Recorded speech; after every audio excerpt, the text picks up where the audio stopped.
We are joined by our friend Sean. I gave Sean a list of all the movies I was going to watch, and then I asked him to pick two that he wanted to discuss. So, Sean, maybe you could tell us which two movies did you pick to discuss? I chose Squirm and Pieces. Oh, see, good choices. Real good Oh, choices. thank you. Uh, so we should probably start talking about Squirm first because my brain is still a little blown from watching Pieces. So we should ease ourselves into this by talking about Squirm first. It's a little easier to get your head around. Uh, I know why I picked it, Sean, but why don't you tell me why you picked to watch and discuss Squirm? Whoa. You suggested it as one of I hadn't seen this one before. Oh, okay. You suggested it would possibly be a good one. So I looked at the list and Squirm. I mean, just the Had you name, had you just ever the heard name of it at all? Squirm. You never No, even heard of so it. no, I hadn't heard of it. No. Okay. Yeah, I think it's pretty obscure. Hmm. I had only I watched it like a lot of these movies. I watched it a long time ago, which is some of these movies I picked because I had a good memory of them from a long time ago, and I was really curious to see what I would think about them, you know, not to date myself, but 40 years later, whatever. So I watched this movie when I was a kid, probably like in grade school on Channel 2. For people that are Denver, Colorado people, Channel 2 was like the independent station for a while when there was only like, what, five channels in Denver.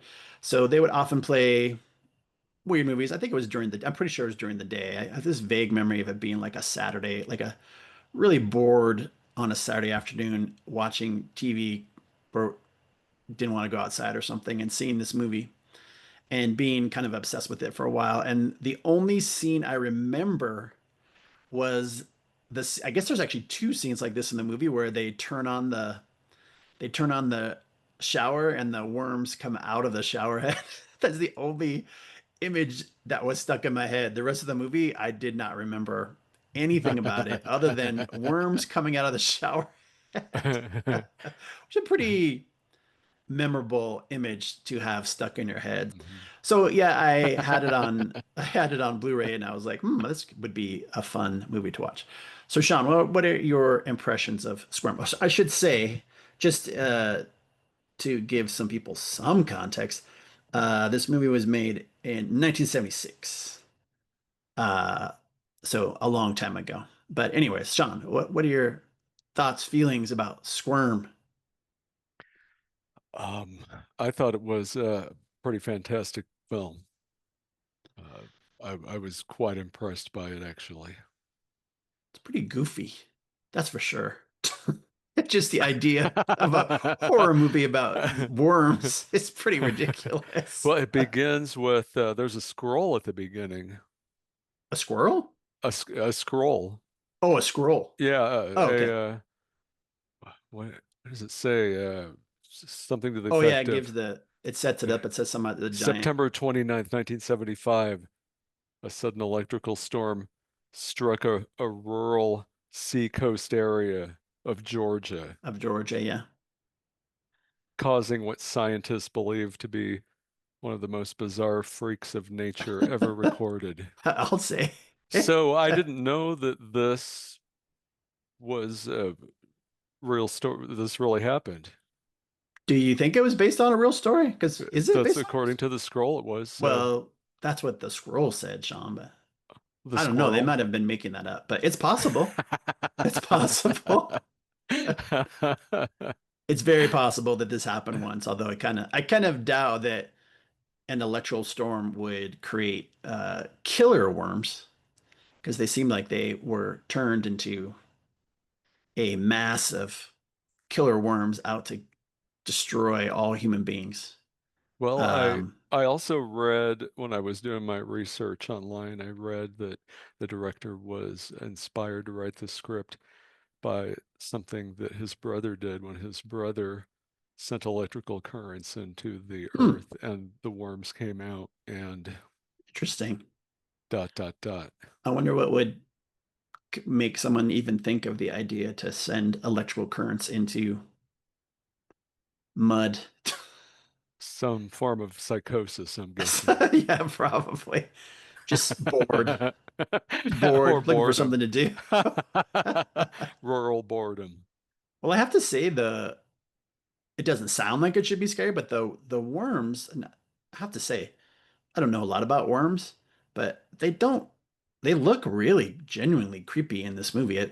They kind of look like centipedes or something. These are some gnarly Yeah, worms. they're gnarly looking. They're not like tiny little garden worms. These worms ain't normal. Yeah, they're not normal. They have like fangs. They're They keep doing a having, lot of acting. yeah, there's a lot of good acting. There's a And they lot of, scream. yeah, Every they time scream. they show them The on, they worms scream. scream. Yeah. I don't know if they just recorded them and amped up the volume because I wasn't aware that ASMR worms could worm scream. recording. I Yeah. wasn't aware that worms could scream. But when they have the close-up shots of them, they're pretty gross looking. And then when they have them, They look like they're turning their innards yeah, outward from their body. And they're they're really screaming as gross well, looking. of I course. wonder if they're actually worms or they're like centipedes. Or I thought they might have been centipedes because they have little legs. But Well, according to the film, they're sandworms and what was it? oh yeah, they do Uh mention something about them being from the ocean or something. They look like they might live in the ocean. They are oh, very gross looking. uh one of the characters says that all of the worms in the area are glycera, Huh. bloodworms and sandworms from the ocean. And Interesting. they bite, she They says. do bite. I'm not aware of worms that bite, but then again, I'm not as specialist in worms. But yeah, so there's an electrical storm and it electrifies the ground, and then that's when the troubles start. Yeah, big Uh, storm knocks the power lines yeah, down, and the power lines are right. touching the ground. Keep showing throughout the film. The wind's blowing, Yeah, power lines are swinging back and forth, shocking the ground right. very dramatically. Very, very dramatic. And then we are introduced to the main characters, which is uh, it takes place in a very small town in Georgia, and the main female character's boyfriend is coming into town on a bus. What we don't realize is that he's apparently from New York City or something. How they met, I don't really know. How Mhm. a girl from small town Georgia meets a city slicker Yeah, I didn't say. from New York City, but he's on the bus, He's and the on. bus can't go any further because the road's flooded. So he gets out of the bus. Gets out of the bus. Sorry, gets out of the bus, and she meets him. And I don't know. Would you say they have good chemistry in this movie? The I don't. best. I don't really get the feeling that they never bought that they're a couple. It's kind of a weird combination. But then because he is from New York City, they have lots of scenes where it's like, cities. You're from the city. That's why Well, you if like for that. opening scenes introduces her at her home with her family. Her name Right. is Jerry, Oh yeah. Okay. and her mother, and and her Her sister sister. Yeah. Alma. Who's Uh, apparently a pothead. She's always getting stoned yeah, for she's some a reason. handsome young Yeah. lady who Yeah. dresses like uh, I don't know, Raggedy Ann chic, Yeah. and always has a couple of doobies in her cleavage. Yeah. Yeah. Uh, but anyway, Jerry, uh, she borrows the the truck of of a man. Let's see what his He's name like the is. local. Roger. He's like, yeah, Roger. He's like a handyman or something. He does Uh-huh. stuff around the area, picking up branches and stuff. But as we Yeah. learn, he He's out there. probably, He's kind of looking in her window. yeah, he may or may not be a pervert staring at her, changing her clothes. But then we realize this is the beginning of this love triangle between Roger, the dumb handyman, and the what was the guy's name? The boyfriend's name from New York City. I don't remember his name. Boyfriend. His name is Mick. Yeah. Yeah, and So he he's hasn't like, arrived yet. yeah, He's riding on the bus from the big right, yeah. city. But So we're gonna see that the both those guys have a crush or on what's the main character's name? Jerry. Jerry. They Yeah, both so she like her. borrows Yeah. Roger's a truck, which happens to be a Roger's father's business truck. Oh yeah, the bait shop. It's yeah, Willie's bait. Willie's bait. Uh-huh. It's a truck full of worms. Truck full of worms, right? Yeah. And so she borrows this truck full of worms, and Roger's a little bit nervous about it, but he lets her borrow that truck to go pick up her boyfriend. She drives on into town, finds him. And then they find out the worms are Well, they gone, right? they stop on the way. She has to get a block of ice because Right. the electricity went out. Right, yeah. And they need a block of ice for the refrigerator at home. And while she's in procuring a big old block of ice, Right. uh, Mick goes into the luncheonette Right. where all the And orders an locals are egg, hanging out, and he orders an egg cream. orders an egg cream, which they Hmm. don't know what it is, of Yeah, course, because I yeah. don't The even really nice know what lady egg cream behind the is. counter, what's an egg cream? He's like, oh, an egg cream. Explains what an egg cream is, and And then she tries to make it, with but some then it Hershey syrup. but then it has a worm in it and he flips out. Yeah, he spits it out, knocks the drink over, has it one of those big old gnarly worms in it, Right. bloodworm. And yeah, then there's the local sheriff happens to be happens to be there. He's kind of a lecherous guy. Yeah, he's got really nice hair though. He's got Yeah, nice nice hair, blonde pompadour. But deep, smooth he's Southern got really voice. good sheriff, good acting for the sheriff guy there. I thought there was going to be violence. I thought it was going to be like the Mhm. classic, like, boy, he ain't got no egg creams in this town. Uh, but yeah, he has a giant worm in his egg cream. That's how Uh-huh. you know he's from New York. And only people in New York drink egg creams because it's gross. It's a The gross sheriff drink. just knows that he planted that worm in there to cause some Yeah, big city hijinks. I have to be very honest. The first two-thirds of this movie moves pretty slow. That's just the way it goes. There's just no way around it. It's we'll be nice and say they spend a lot of time setting up the story, setting up the characters, setting up the whole premise, but the first two-thirds is a uh just for me personally, it was a bit of a slog. That's okay. That's fine. I understand. Yeah, things start to really go bonkers when you get to the end, but yeah, there appears to be some kind of a love triangle, or the handyman has a crush on the main female, and he's mad because this city slicker from New York is in town. And I'm trying to remember when things really start to get out of control. Is somehow the main female character goes on a fishing trip with Roger. I think Roger puts the moves on Mhm. Jerry on the boat, and she gets mad Mhm. and pushes him down, and then they have like a little bucket full of worms. Yeah, Meanwhile, that causes the worms who are thrashing around in the box, they tip over their own box. They're crawling out all around the floor of the boat, and she pushes him down, and he gets covered in these worms. and then She's he, horrified because she didn't yeah, she didn't know that these worms are going to do this, or that yeah, they were even out of who the knew? box. And they both fall into the lake out of the Right. boat. He rises up out of the water, and there are It's worms worms in his burrowing face. into his face in a pretty excellent Yeah, special effect. that's when things finally started moving for me. Hmm. When he came out of the water with worms in his face, I was like, here we go, Yeah, finally, finally. they're crawling up into his skull and Right, up into his eyes, and right. yeah, and they're dangling out of the holes in which they'd burrowed, and he runs out screaming out of the lake and into the woods, and Jerry gets out and she runs back home. Yeah, she's freaking out. And then I guess maybe Roger, the worms, are they like possessing him or something? I kind of got the feeling that he was like a zombie after that. Like somehow the worms got into his brain and then he was just irrational. Yeah, Irrational and it's violent. hard to tell. Maybe he was Yeah, just driven yeah, mad by yeah.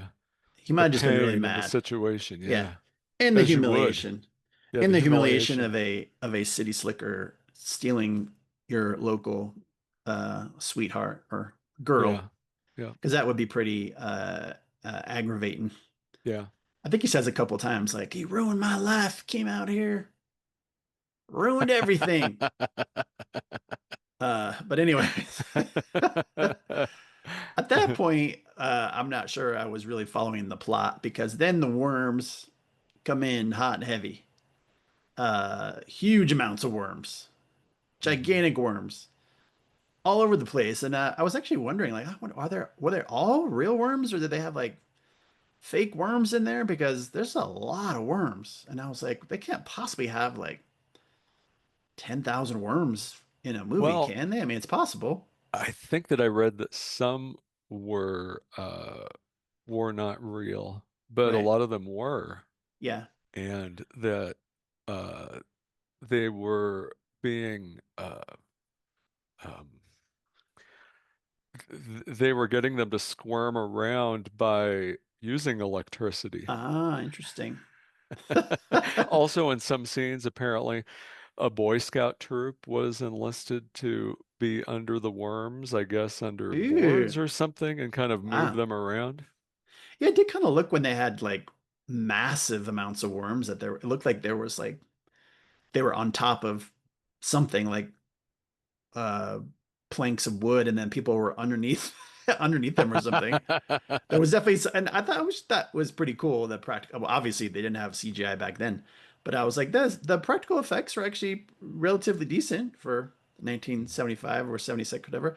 But I mean, it doesn't sound scary and gross, but when you actually see large amounts of worms, you have a natural revulsion for gigantic uh, troughs of worms everywhere, coming out of the shower head, coming out of the walls, Mhm, coming out of the mhm. ceiling.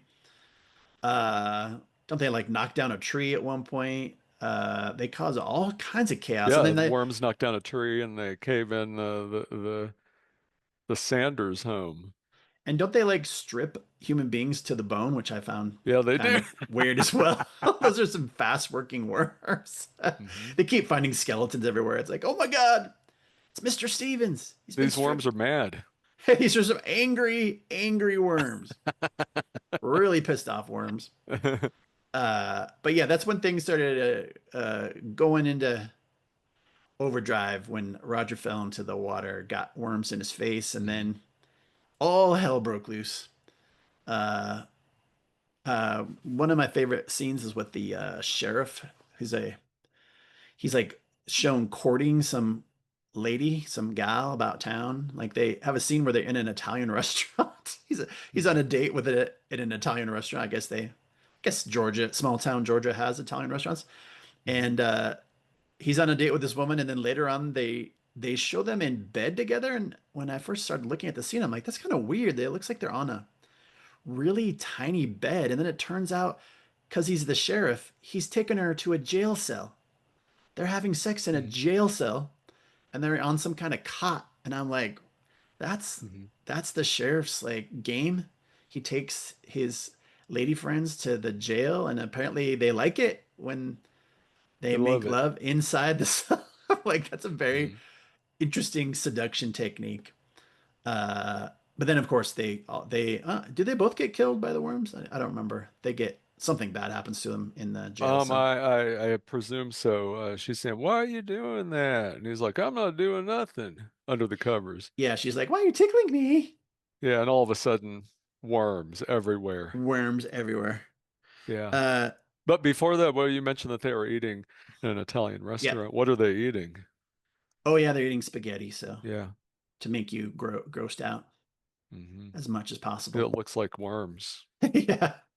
But yeah, I like the sheriff's seduction technique of Yeah. taking the ladies to his jail cell, and she seemed to like it until the worms attacked her. And then everybody just starts getting killed by the worms. Like the mom gets killed by worms, and hmm not to give away the ending, but I think three of them survive. It's like the the main female character Jerry, the boyfriend Mick, and the sister. I think they're saved by the local electric company because what happens is they find out that, of course, they using their amazing powers of deduction or whatever, they find out that the electricity is causing the worms to go insane. And so, like at the end of the movie, they're like in a tree or something, trying to stay away from the worms. And then, Yeah, because at nighttime there's no yeah, light, yeah, the light and also scares away the apparently worms. light chases Right, them away. light is bad for worms too. So Jerry and Mick survive the night up in a In a tree, tree, sitting on a branch, and they wake up in the morning, and there's an electrician outdoors who knows nothing about the yeah, worms. and he's the He hero. said He's the electricity's wire has been fixed. Yeah, he winds up being the hero, and he doesn't even know he's the hero What because are you he two lovebirds doing up in that tree? said, "What are you doing in that tree? It's weird. I'll just fix the power. Get the hell off that tree." Dang, damn it. Actually, when the credits were rolling, I was looking to see like who, if there was a worm wrangler. So I'm like, wow, somebody like they had to have hired someone to deal with all these worms. I guess if I looked it up on IMDb, I might see it, but I didn't see a worm wrangler. I was looking for a worm wrangler. But you were saying that I'm sure there was somebody that I guess assume somebody was an expert in dealing with worms on set and to get him to do all that crazy stuff. Somebody's got to Some know kind how of to acting wring coach. a really good worm acting coach. Yeah. Scream more, scream louder. Let's see some fangs. What was your overall judgment on this film, Sean? And then I'll tell you my overall judgment. Um, I thought You that it loved it. would.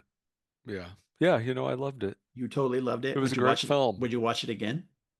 Yeah, I would. Really? I don't know if I Yeah. could watch it again, only for one reason, is that I was pretty bored the first two-thirds of the movie. It was worth the wait. I'm glad I put in the work, but it was, I mean, it's 1975. It just, movies move slow back then, right? I don't know if I'd have watched it again. I might watch it in 5 years. But it's fun to watch it. And like I said, the only thing I hadn't seen it since I was like, I don't know, 10. But I remember watching it as I was 10, when I was 10 and thinking like, wow, this movie is like crazy. And then I don't think I ever saw, I mean, obviously it wasn't a popular movie. Uh, Never ran into it ever again. Like not on TV, not on cable, not in the video store. I'm assuming it just disappeared for a very, very long time. I thought it was a pretty wild ride Yeah, from beginning totally a to wild end. ride, but not anything compared to the wild ride of our next film, Pieces. That's a good segue. So, unlike Squirm, which takes a while to get going, which is fine, totally, totally fine. Pieces, oh No, my it God, doesn't. it goes starts out right off the gate. Things get crazy real fast. So, here's my reason for picking this movie. So I had never actually seen this movie, except I had seen the last scene, which is pretty notorious, crazy last scene that we won't talk about because we don't want to ruin the ending. But I told this story to Sean earlier. I'll tell a very brief version of the story. For some reason, when I was in high school, I had a friend. He was a couple of years older than me, and I think I was over at his house one day, and he was showing me and another friend some crazy videotapes. And for some reason, he showed me the ending of this movie, like the 10-second scene of the ending of this movie. And it definitely stuck with me because it's very strange, especially, it's very strange, anyways, but taken out of context, it's totally bizarre. So, that was a long time ago. I would have been like 17 years old or something like that. So, uh, this like Squirm is pretty obscure movie. I mean, to people that like horror movies, it's not that obscure, but it's definitely not the kind of movie you would run into on TV or cable or anything like that. So I had not seen, I'd only seen that scene a very long time ago. So I was very interested to watch the entire movie, and I was not disappointed. It is like totally right from the start, crazy out the gate, bonkers, my kind of movie. Anyway, Sean, had you seen it before? Or did that factor I into had you seen watching it? it a number of years ago. Right. Yeah, but I didn't remember a lot about it except that I really liked it. So I was glad to Yeah, watch it again. it was. I didn't really know what to expect other than I knew it would be pretty gory, which it is pretty gory, but I was surprised at how genuinely strange of a movie it is. So we should say, let's see, here are some fun facts about Pieces. It was made in, whoops, let me look it up. Um, Pieces was made in 1982, and according to my sources, aka Wikipedia, is a joint production between America, Spain, and Italy, which is why, in my opinion, that one of the reasons this movie is so weird is that I think I don't know what the original script was written in, what language it was, but I feel like some of the dialogue may have been translated poorly.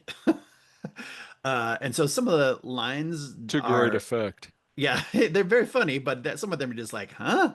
That doesn't really make any sense. But I assume that might have been a translation problem, which just adds to the charm of this film. Uh, so Sean, do you want to begin telling us the how the movie starts? Oh goodness. Let's see here. Look at your notes.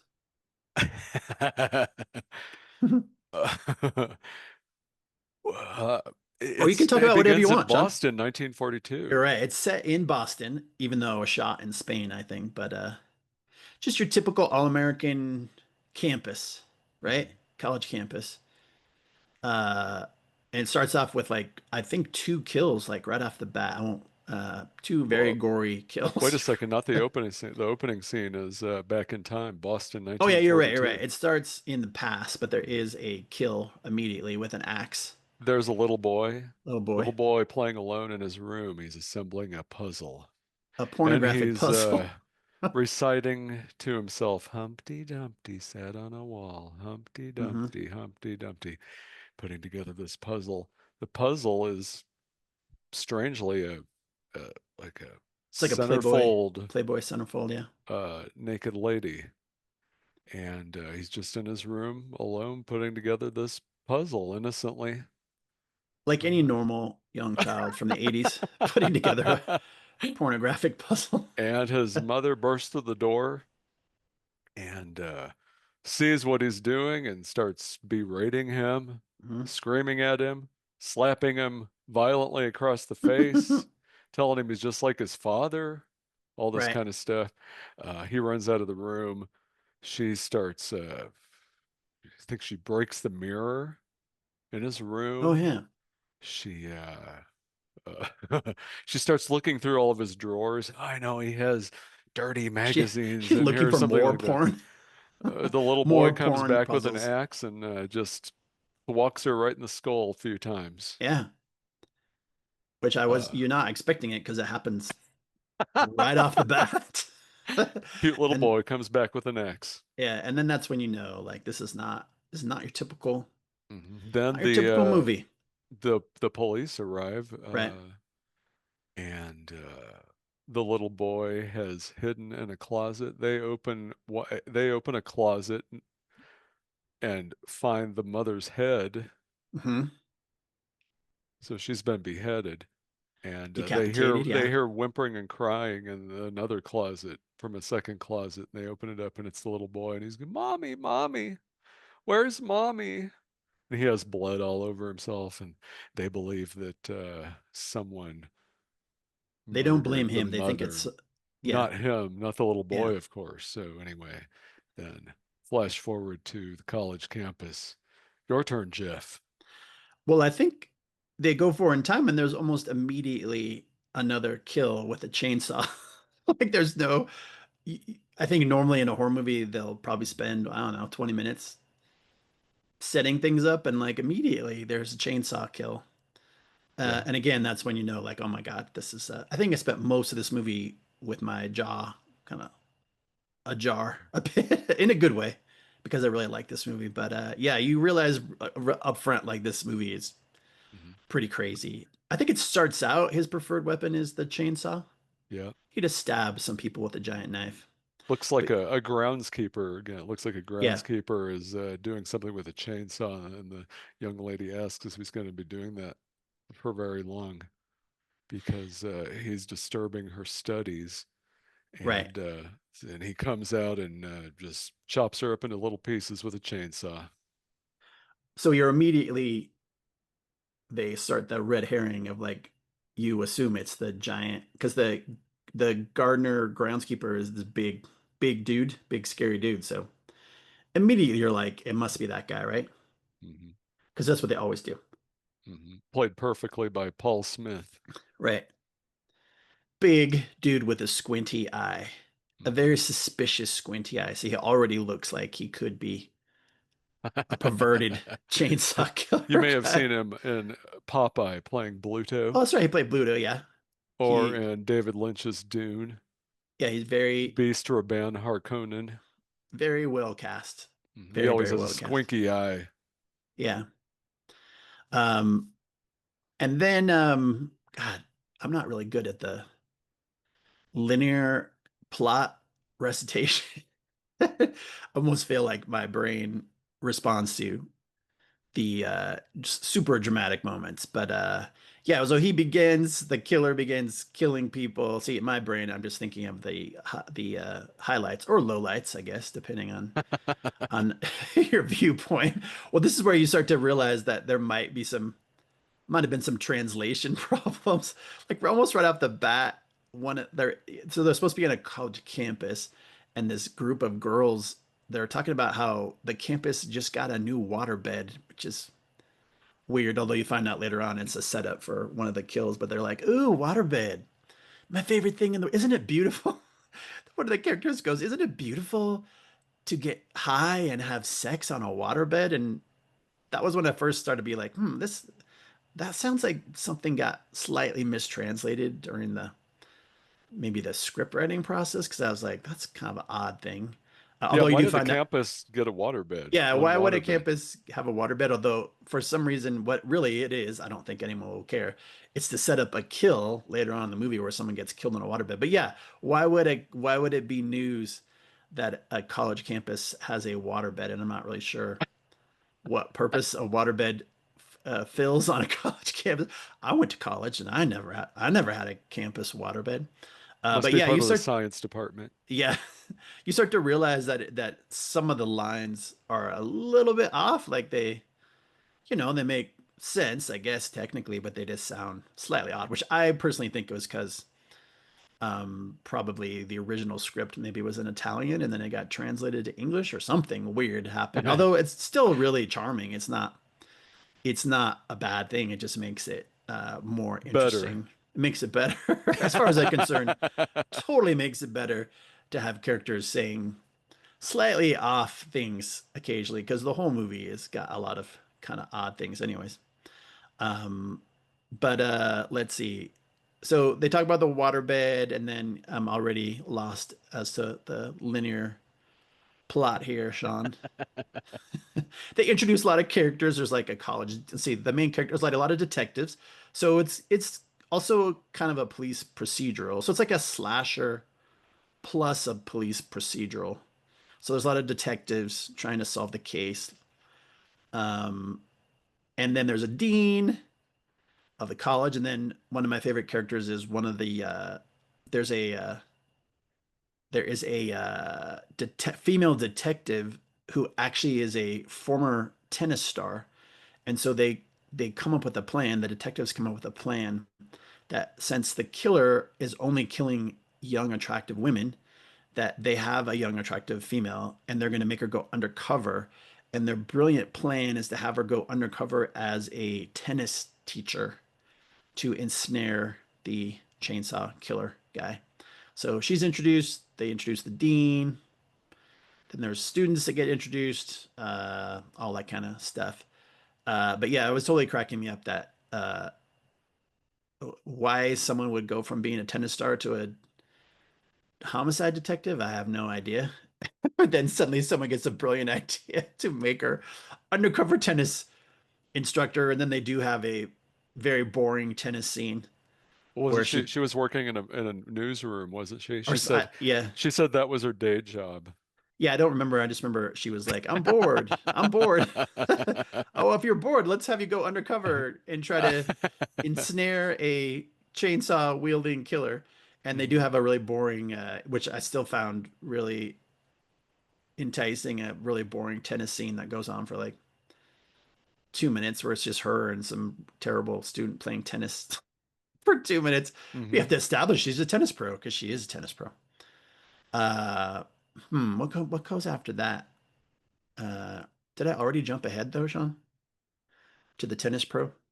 Um, I'm really yeah, I jumping think we've around now. jumped around a little bit. And I'm a little confused because it kind of goes from they'll show the killer, they'll show the Right. killer's gloves, black Yeah. gloves, and he'll assemble a new part of the puzzle. Right. Um, Yeah. He starts a each time before he right. goes to collect that part of the body. Right. Which I thought was actually kind of a cool idea. And it's I've never seen that in a movie before, where he's trying to recreate the Playboy centerfold puzzle from 40 years ago. So it turns out he's actually cutting body parts off his victims to reassemble his mom, I guess. Yeah, he's Whoops, did I just dressing give it them in away? his mother. He Did I also just give it keeps his away? mother's yeah, his mother's bloody pumps, Right. bloody dress, and a yeah, So I this guess old it, bloody centerfold puzzle that he's yeah, he slowly keeps adding pieces to reassembling. it. And it does obviously kind of a callback to Psycho with the guy who killed his mom and keeping her around and everything like that. So that was kind of cool. But yeah, I like the idea that he's reassembling the puzzle. I've obviously never seen that in a horror movie.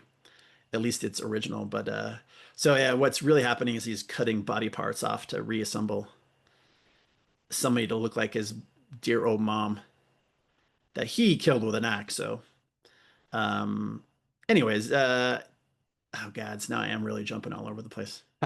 But yeah, I like the puzzle part. I really like the puzzle part. Well, to be fair, this movie was so weird that as I'm thinking about it, it is all jumbled up in my head because I'm like, it was genuinely a weird movie. Although I still think that's totally fine. That's why I liked it. But one of the things that I really liked about it is it has a very cool early '80s synth soundtrack, which is very cool, very spooky. Although it is weird because they occasionally will throw in music that is not even doesn't seem like it fits in. Like a couple times they throw in like blues music, like Chicago blues, like saxophones, which doesn't make any sense. And then at one point, again, I'm jumping ahead, but there's a kill where the girl who is being taught by the undercover cop pretending to be a tennis instructor, her student is playing tennis, and somehow the killer, Playing tennis alone she's playing tennis in alone. a deserted tennis court. Yeah, deserted tennis court. It's very scary. And then the killer puts like weird, jaunty marching band music over the PA system, which drives her off the tennis court and into the Mhm. showers and changing room. She And then, decides that music's too loud, so she yeah, better go take a too shower. loud to play, as anyone would do. You're playing tennis. Someone starts playing obnoxiously loud marching band music, so you leave. But then it turns out that the killer, there's another reason for it, which is the killer is playing the music that loud to cover the sounds of his chainsaw and the screams of the girl. But yeah, that was pretty jarring too, because yeah, the actual synth soundtrack is very like classic early '80s, kind of minimalist, creepy synth soundtrack. But then yeah, they'll throw in some crazy music that just does not fit at all, but it still adds to the kind of bizarre charm of this movie. But Sean, how did you feel about the crazy early '80s synth soundtrack? Oh yeah, one of the highlights of the movie. Definitely. The other music was also excellent. Yeah, it was good music. Awkward, Very awkward out of place. and out of place, right? Yeah. Speaking of lines that to me sounded like they were just mistranslated at some point. The detectives are talking to the undercover female detective who's going to be a tennis instructor, and they're joking around, of course, because of course this is, people are getting killed with chainsaws, but it's still funny, right? They're like, "Oh, you'll be playing." He said, I wrote down this line: "You'll be playing tennis until it's coming out of your ears," which doesn't make any sense. So I'm assuming that was a translation problem. Somebody mistranslated that. That's just Um, something that they say in Boston. yeah, that might be a Boston thing for all I Yeah. know. Yeah, that might just be a Boston thing. It's coming out of my ears. This fucking kid. I played so much tennis, it's coming out of my fucking ears. Or is that a Jersey accent? I can't really do a Boston accent. Uh, so this very strange scene, probably I think it might be my favorite scene in this movie, where the undercover detective slash tennis instructor is walking around at night. So of course as the audience, you're worried she's gonna get attacked. And out of nowhere comes this Asian guy in a tracksuit, and he starts doing kung fu on her. And for a second, you're just like, did I miss something, or did I like check out and miss that this character was introduced earlier in the film? And he starts kind of doing kung fu on her, Kicks and her then gun out of her hand. she has a For gun. some reason, she's carrying her gun around Yeah, well, she is an in a hand. undercover cop, Yeah. right? And It's in her then hand, though. he, I think maybe I missed something, but I thought he just like fell down or something. But did she attack him, or did he just She fall knocked down? him out Right, she knocks him out, cold. and then another character who's a student, right, shows up on a Kendall, the main Kindle, character. Yeah. the main Character. college student. He shows up on a motorcycle, and So you think it could be a chainsaw yeah, coming it around the sounds like a corner? chainsaw, but it's not. But then the undercover detective slash tennis. See, I don't know anyone's character's names. I just know the description. The undercover detective slash tennis instructor, Mary. Mary. I'm glad somebody remembers their names. She is like, what? Talking to Kendall, the kid, like, oh my God, this is crazy. What's going on? Why is this guy attacking me? And like, totally blasé is like, oh yeah, that's my kung fu professor. And then the Asian guy in the tracksuit gets up like nothing ever happened. And he's like, he makes some bad joke like, oh, I guess I just ate bad chop suey. And then walks off, and he's In a really never, inappropriate Chinese accent. yeah, Chinese accent, but he's never brought up again. So I don't know if it was Hey, supposed to runs be, off happily, yeah, if it was supposed to be for comedic effect joyously. or whatever, or maybe his scenes got cut. But I'm like, oh, that's just my kung fu professor. But yeah, Uh, apparently bad chop suey will make you pass out I think they while were you're. just throwing in I felt like they were throwing in some awkward comedy relief. Yeah, I think that's what it was. But there, I don't think there's any. How would I put this? I don't think there's any humor that's not unintentional in this movie, because it's a pretty dark, violent movie. But you're probably right. They probably thought it'd be funny, but it didn't come across as funny. It just came across as weird and random. But yeah, that's probably my favorite scene. My kung fu professor. See, this movie and Squirm have a lot in common. Very well thought out. Very well thought out. Hmm. Although I think Squirm's plot has more internal logic than, which is why I found it kind of boring. Yes. It made too much sense to me. It was basically just like worms, electricity, worms mad, worms attack. Pieces is just all over the place, all over the map. Hmm. Um, yeah, so now I'm going to jump to the final. I'm going to skip some of the grosser stuff, but and then of course the climax of the movie. I guess we won't give away who. I guess we could still talk about the ending without giving it away. Right? It doesn't really matter. But it turns out that the killer has. I think he got all parts to build a mom, but the feet, right? Everything but the feet. It, I couldn't completely understand what was happening because I thought there. the young lady who Yeah, he murdered in the shower, right. the tennis player, he took the lower part of her torso, so below the waist with her feet, Right. and it looked like maybe he tried to put his mother's shoes on her feet, but they fell off, so he still Yeah, maybe needed. that's what it was. So she died in vain because her feet didn't fit his Right. mother's shoes. Because I believe his last victim, who's the I'm going to keep saying this, undercover detective tennis instructor, he was Mary. obviously going to cut off her feet. So That's right. Oh, maybe yeah, yeah. the other So he was going female, to replace the yeah, feet of the tennis player I think they had to fit with the his tennis mom's teacher's feet. yeah. I think he saved all of his mom's clothes, including her He shoes. did. So you Yeah. might have been right, Sean. It might have been that the second to last kill, her feet were too big for his dead mom's high heels, Or too small. or too small or something, right? So he's going to chop off the feet of his final victim. Hmm. But then the cops burst in, right? Yeah, the cops do burst in. That's not giving anything away.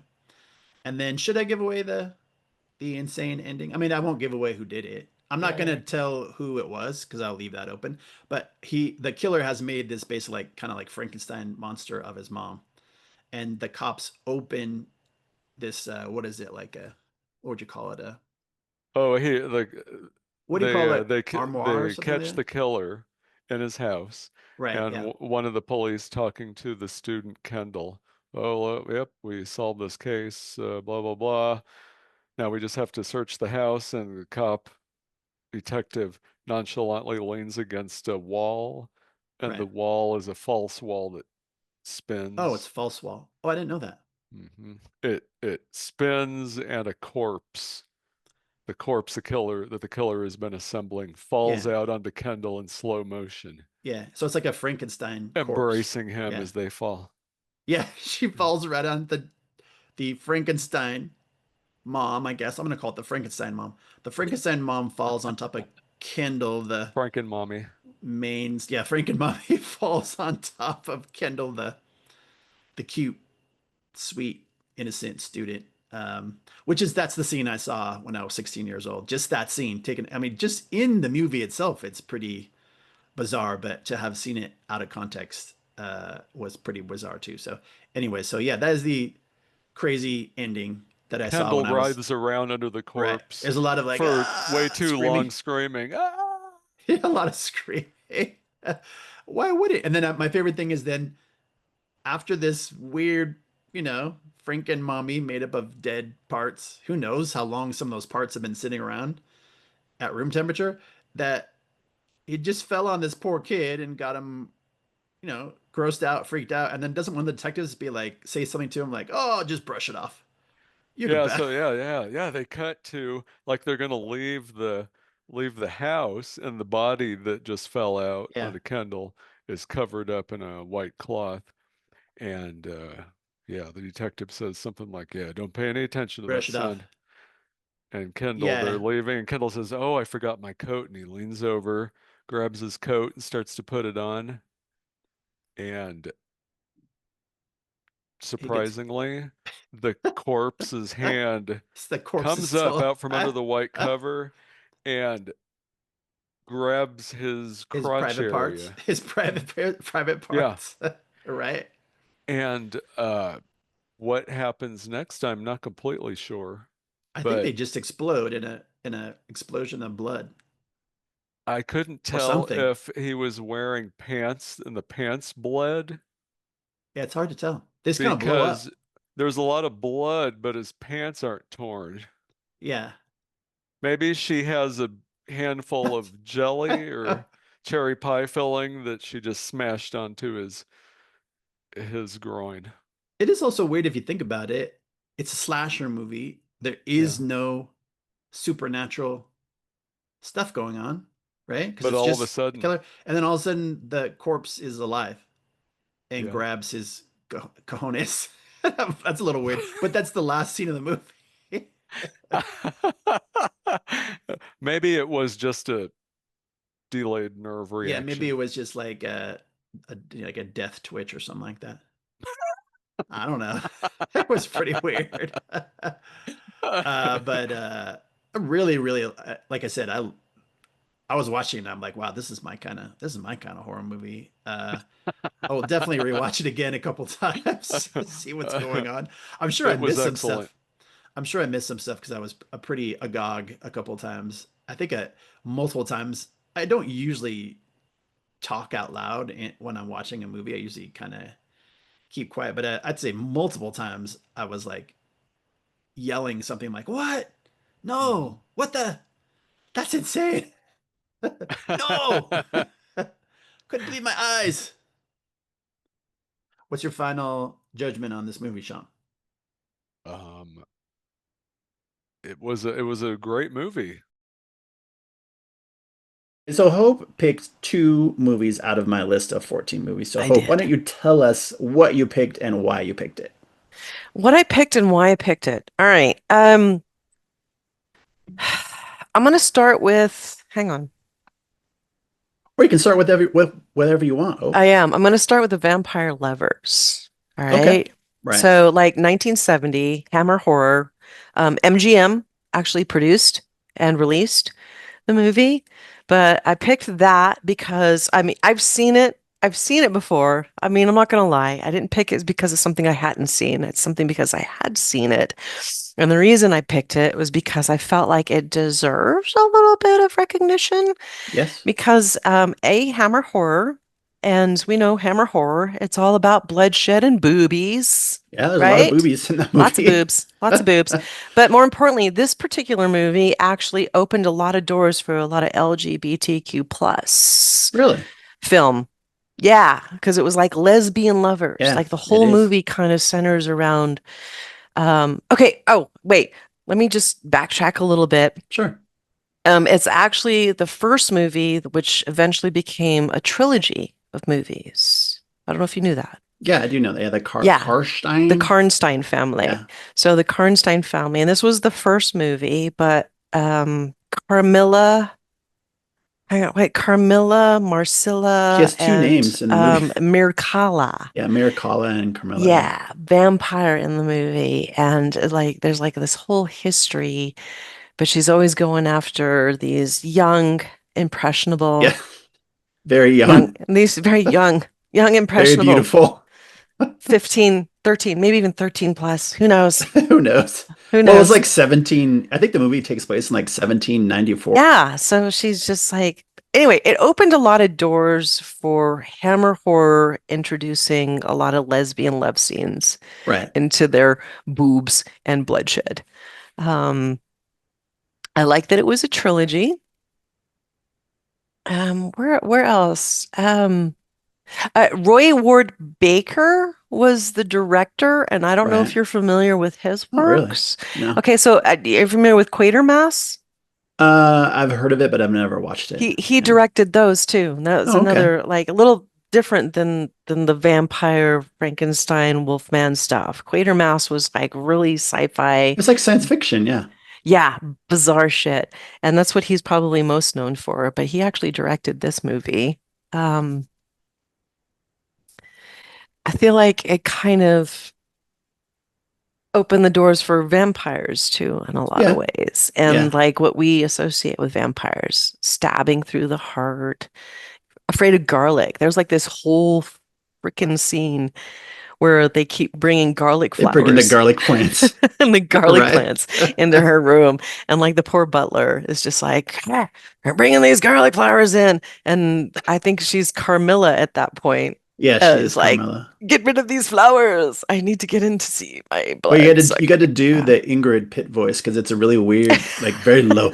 Get rid of these flowers. Get rid It's of like these really low in flowers. German. These flowers stink. I do not Why do you like bring these these flowers flowers. into her Get rid room? They're of making them. her sick. They stink. Because they're garlic, you whore bitch. Come on. Sorry, is this a family show? You can swear all you want. Good, because that's just how I roll. Well, what's interesting is that a lot of these movies that I picked, I have seen a long time ago, and I wanted to rewatch them. And what I did is I kind of took the ones that I had seen before, sometimes a very long time ago. I sort of like wrote down notes about what I remember because a lot of them I literally only remember like a scene, but I remember I probably haven't watched Vampire Lovers for like 20 years. But it's weird that the things I remember before I watched it was Peter Cushing, who's in it at the beginning and the end. He's not in And the the middle. nope. Yep. Uh, I definitely remember Ingrid Pitt for obvious reasons.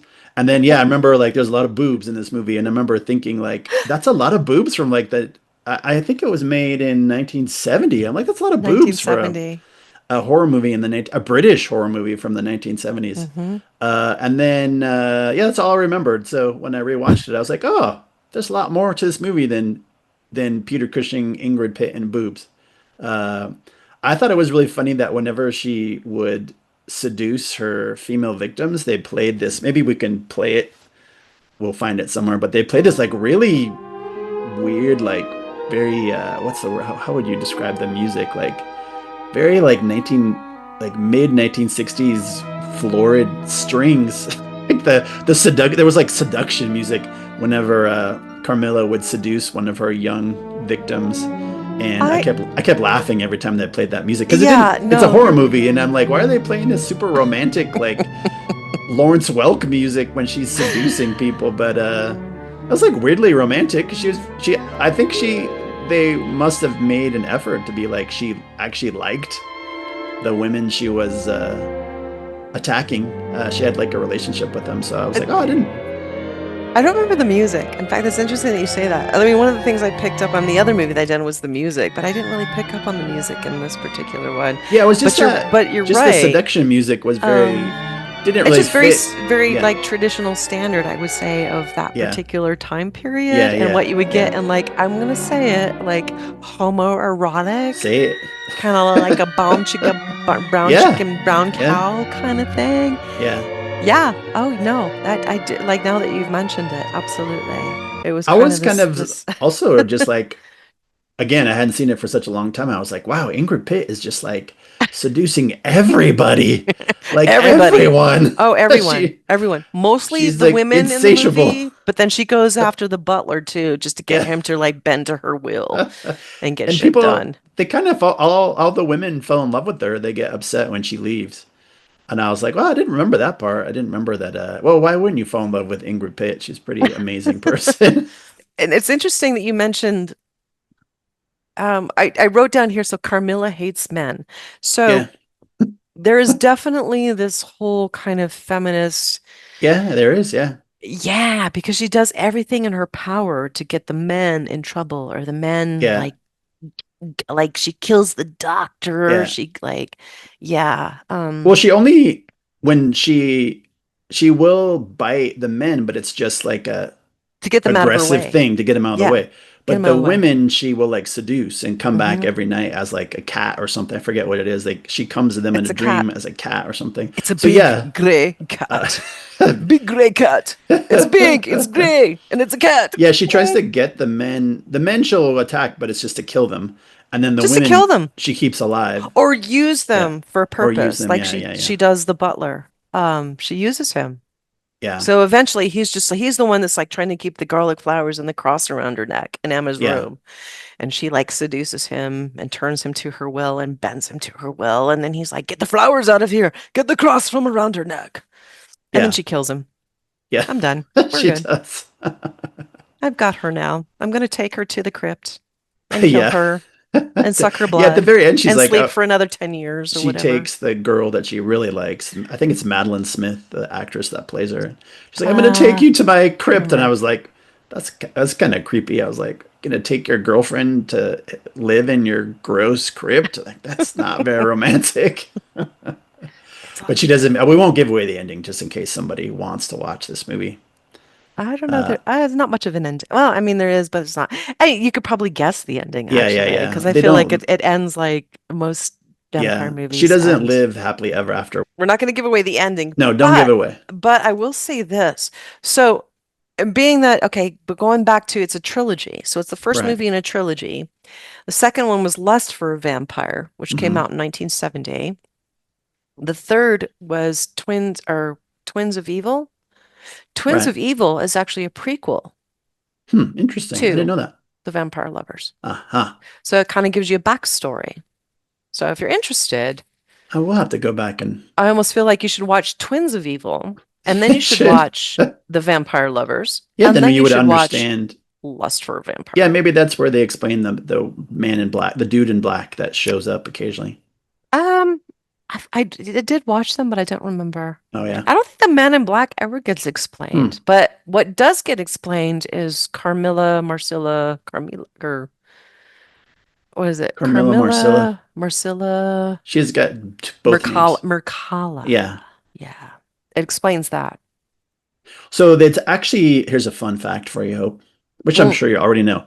It's I don't know. based on a novella called Carmilla by a Irish writer, Sheridan Le Fanu. I don't know if I'm pronouncing that right, from 1872. And it's considered the first vampire, not the first vampire story, but it was pre Bram Stoker's Dracula.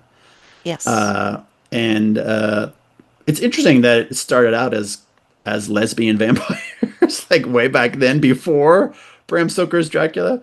But I was remembering that I was really into vampires when I was a teenager, like a lot of goth kids, and I had like a book called like I think I still have it called the Penguin Book of Vampire Stories, and I think I read Carmela the novella because I had heard that it was about lesbian vampires, but it's really boring. So to like a 16-year-old, I was like, oh, this is going to be great. It's going to be like all sorts of weird sexual stuff. But it was actually, well, it's written in 1872. How racy is it going to be? But I think I have actually read the novella that this movie is based on. Oh, maybe I'll read it again as an older person. Maybe I would appreciate it more. But yeah, that's what it's based on. And then they did a pre Bram Stoker Dracula, which is kind of interesting. Although it's interesting that they're both Bram Stoker's Irish, and so Sheridan La Fanu, which doesn't sound very Irish at all, sounds French. Yeah, I knew that it was based on an older novella. Um, interesting. Yeah, interesting that it like lesbian Yeah, vampires. I read a Yeah. little bit about it, and some people were suggesting that like it might have something to do with succubi. Like the if you Yes, think that about wouldn't surprise vampires me. and succubi are very similar, so and usually succubi Hmm. are female, so maybe that's the Typically. connection. Yeah. Yeah. Unless you're talking about incubi and then you're male. Yeah. So Yeah, it yeah, gets yeah. confusing. Incubi, succubi, confusing. Yeah. I don't know. I feel like okay, so like in the sense of like true gothic horror, I mean that is what gothic horror is. It's like a slow burn, it's like a Yeah. character building, story behind I think us modern day horror enthusiasts are so used to like slasher Yeah. gore Yeah. horror that we forget the slow burn Yeah, it's um definitely a slow burn of and like traditional gothic horror. yeah.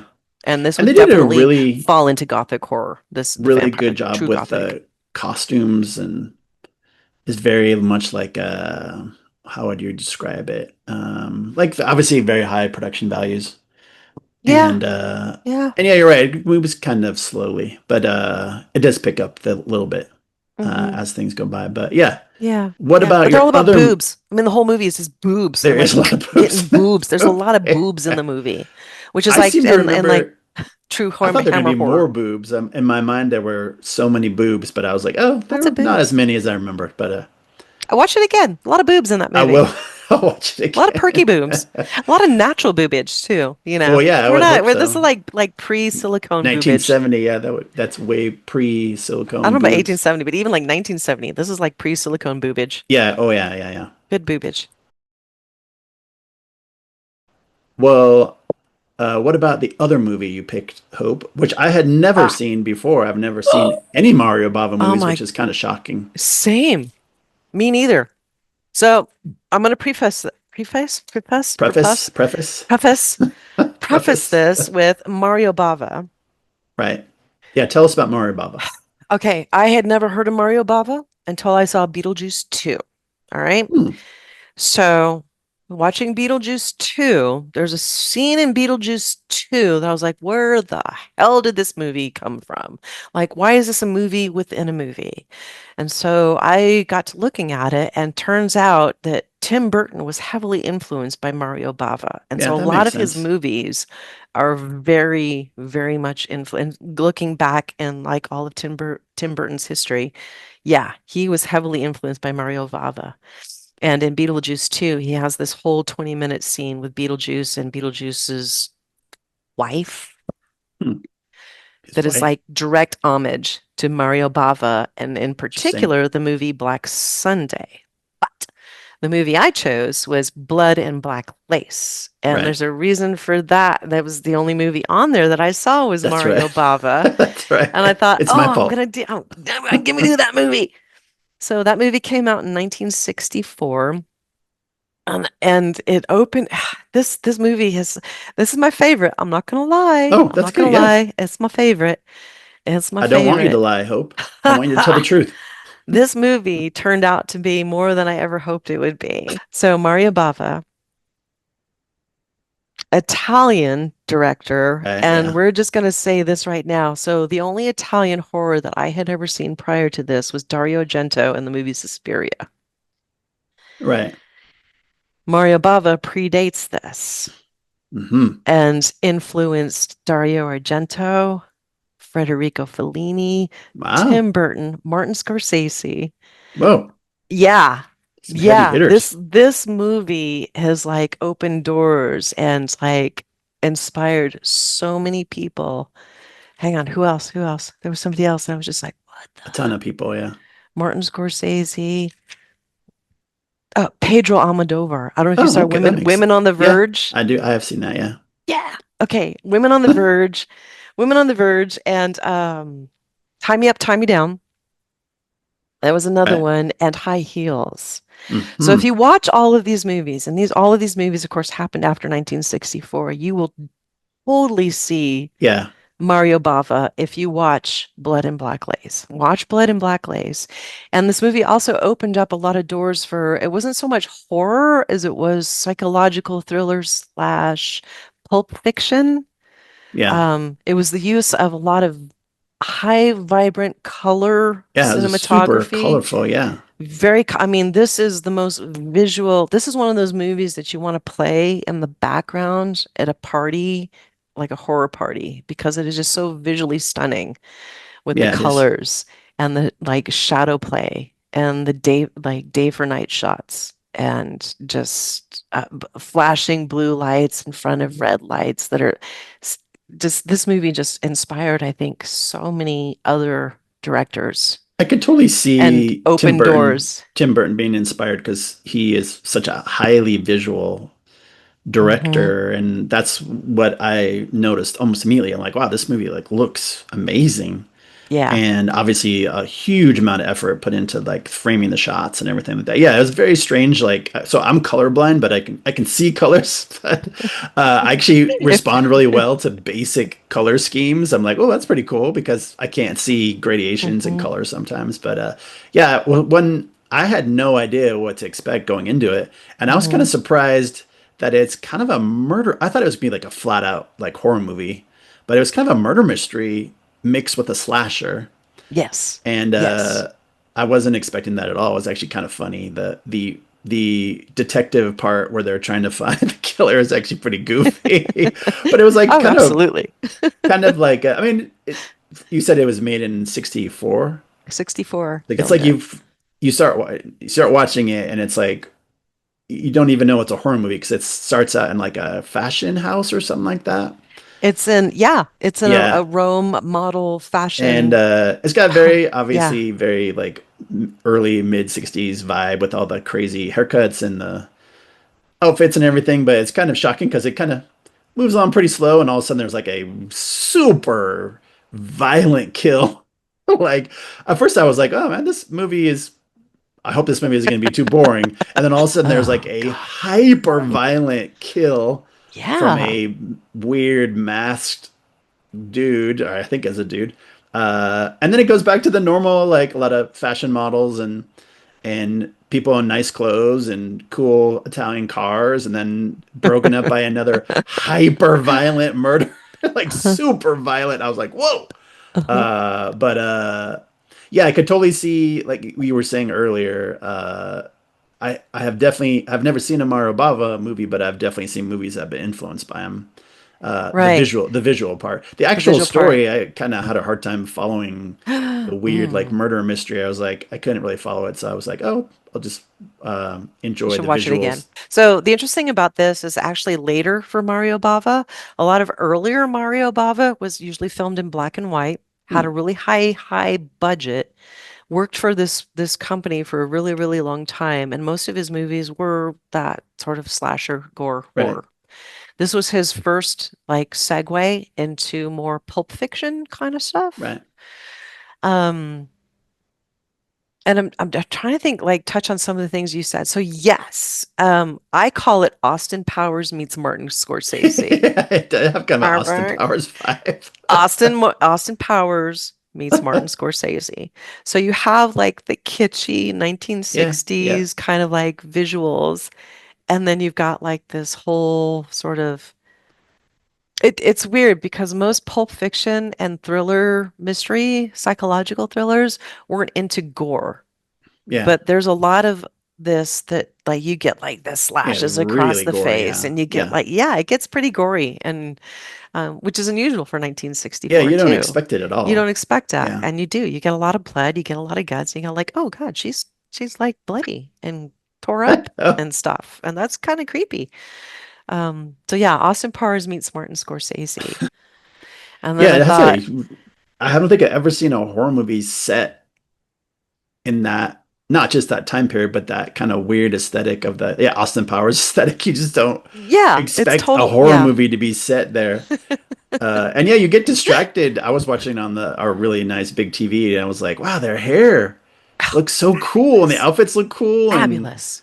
oh my God, it looks so cool. And then all of a sudden you get, Hmm. it's like beautiful to look at, but then when someone gets killed, it's even grosser because it's in like super high def, super well lit and gory colors and everything. I'm like, ugh. Yeah, I mean it's like lit. Oh my God, ooh, purple light Yeah. with the like the blue flashing light. Because There's there's some a few scenes very where gross kills, like very, I wasn't yeah. expecting it to be kind of a slasher movie too. I was like, well, Well, wasn't that was the expecting other at all. thing too. So this movie kind of like opened it up. So not only is it kind of like film noir, which was always about suspense and thriller and not so much about gore. It like film noir, let's bring some gore into it. Like it was one of the first movies that actually brought gore Yeah. into Pulp Fiction and film noir. And so yeah, so not only are we combining like homoerotic, erotic, slasher, gore, thriller, mystery, suspense. Just throw it all into the mix. Yeah. And it's one of the first movies that actually did that. And of course, it wasn't American. And surprisingly, it wasn't German. Yeah. It was Italian. Now, where are you seeing the homoerotic stuff in Blood and Black Lace? I could see it in Vampire Lovers. Oh, yeah, definitely in Vampire Yeah. Lovers, but in Blood and Black Lace, it was also there as well too, because you had the three girls that were living together Right. in the house. I don't, maybe not homoerotic, but definitely erotic. There was Yeah. some Yeah, I erotic agree. Yeah. stuff in there. I think homoerotic was probably a subtle undertone throughout the movie. Yeah. Well, there was a really Um, funny line. I thought uh it's a good summary of the movie. There was like one of the detectives, they were like, I think it was towards the end of the movie, and what was the line? He said something like, "We're dealing with a sex crazed homicidal maniac who only kills incredibly beautiful women." I'm like, yeah, that's about it. That sounds about right. which He you're only right. kills beautiful women. Only kills That's beautiful it. women. Yeah, Only they're kills all models like in Rome Italian Fashion models or Week. something. Yeah. I was thinking like it's like Fashion Week. This is like Project Runway.